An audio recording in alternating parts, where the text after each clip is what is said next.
so difficult for us as Christians to trust the Lord with our money. We trust Him with our loved ones. We trust Him with our health. We trust Him with our deepest, darkest secrets. And yet money is so difficult. I think it's because we all like to control something in our lives, and it's a tangible way for us to decide where we want to put our money and what we want to spend it on. Have you ever been sitting in church and the atmosphere feels great until they say those words, "It's time to take up the offering"? And suddenly you start to tense up, maybe some beads of sweat on your forehead, and you get anxious. Today we're going to talk about what Jesus says we really need to spend our money on, where we need to save it, and do we really need to tithe, or is that in the Old Testament, something that just doesn't apply to us anymore? A couple years ago, I was going through a financial hardship, and the Lord gave me one of the most important messages I think I have ever received in my life. I decided I was going to start sowing into ministries to see if I might be able to change my situation. I'd visit a church over here and decide, oh, I'm going to sow a seed over there. I would watch a message online and I would sow a seed into that ministry. And then I would see a homeless person on the corner and decide I was going to buy them lunch. And nothing was working. I was so frustrated. And one day I was praying, sitting in my living room with a cup of coffee, and I was praying, and I said, Jesus, I'm doing everything I can. I'm giving out of lack. I'm being generous. I don't understand what the problem is. He said, Jill, I'm not interested in an emotional giver. I want a faithful giver. I'm going to say that one more time because it's so important. He said, I don't want an emotional giver. I want a faithful giver.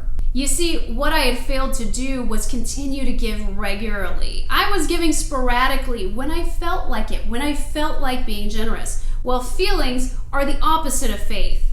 And when it comes to money, it's no different. The Lord wants to know He's in first place in your life. It's not money itself that's evil. It's the fact that you're putting it before the Lord. The Lord always wants to be in first place. Oftentimes, He'll use money to love other people through you. So it's a facilitator. He's looking at your heart.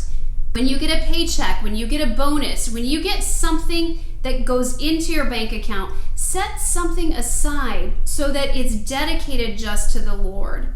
If you create a system that works for you and that shows God that He's in first place, He will bless you abundantly. And He wants us to live abundantly. He doesn't want us to live in lack. He knows exactly what we need down here, and He knows how to provide it. The most well-known scriptures in the Bible all talk about the concept of the love of money. One of my favorite stories is in Luke chapter 21, verses 1 through 4.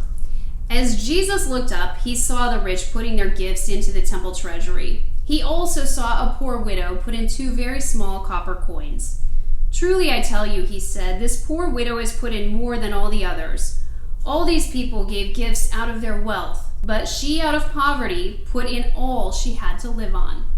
That widow's heart was positioned the right way towards God, and it touched Jesus. So if you want to touch Jesus in a new way, you want to touch Him in a pure way, show Him that He has control of your finances. And that's going to start with some sort of system. He wants your heart, and He will use money to check it every single time. I pray this message blesses you and brings you abundance. Please leave me a comment below and let me know how the Lord has worked in your finances as well. And don't forget to subscribe. I'm also going to ask you to share this with 3 people that might need this message or who know other people that might be able to use it as well. God bless everybody. Have a great day, and I'll see you very soon.